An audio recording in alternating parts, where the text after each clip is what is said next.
So we're going to move on to Group B, where it was a very interesting day of football in Group B.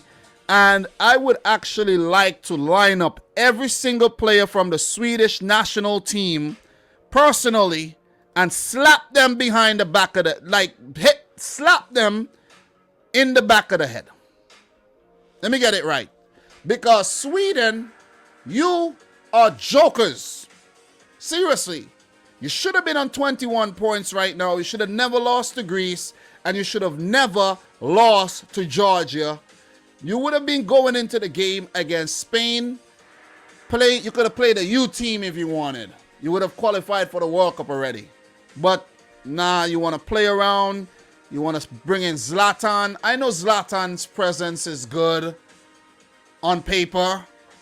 It looks good. Song's good. But from what I saw today, Zlatan probably was a reason you lost. Seriously. It was a nothing performance by Sweden. When they had the opportunities in front of goal, the way they executed the shots, and I was like, what is going on here?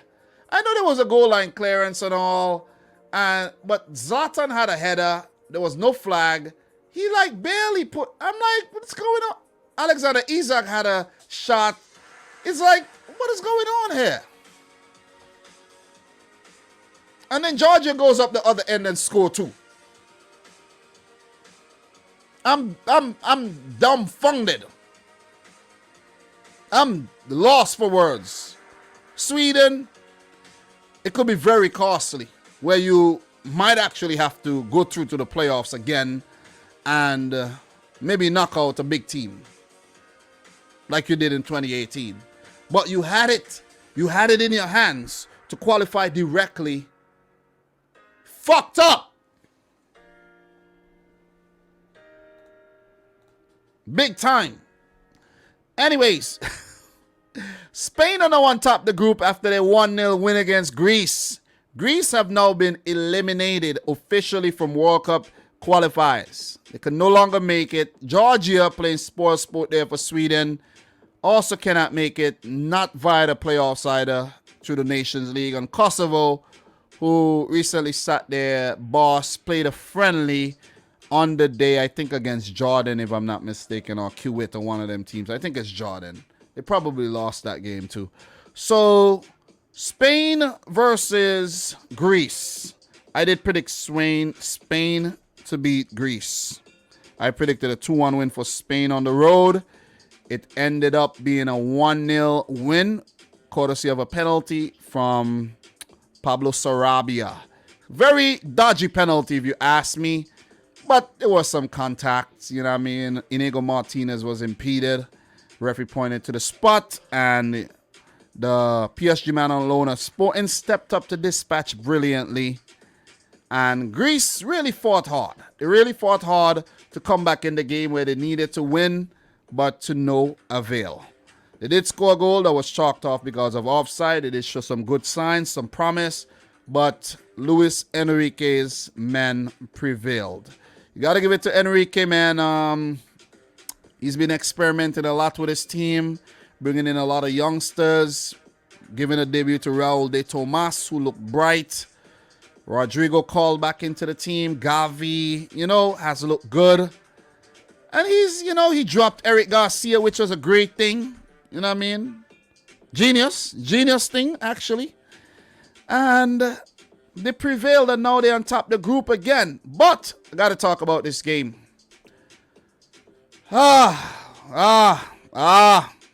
Sweden. But I have to take the time to say big up to the boy Kvaratskhelia, who has been tormenting teams in the World Cup qualifiers so far. Kvaratskhelia.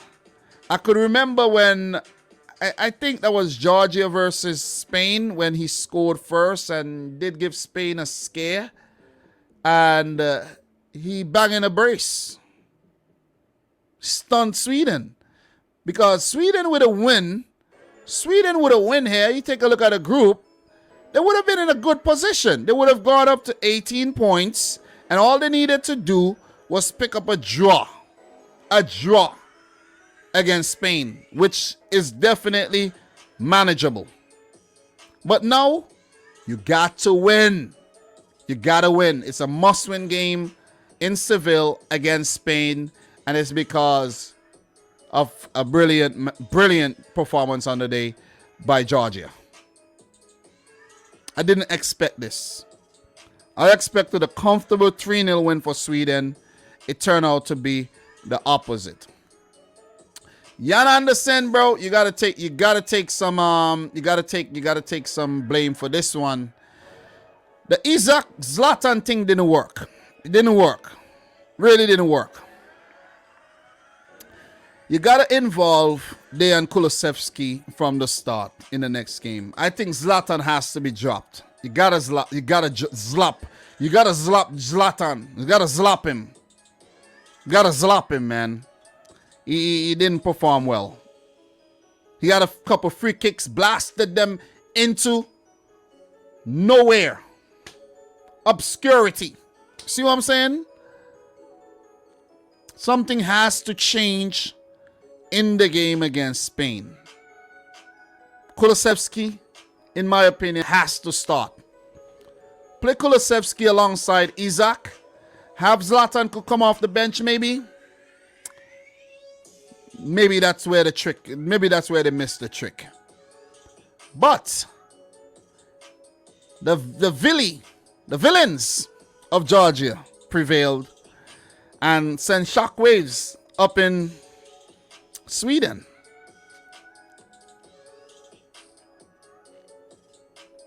So fight to the death.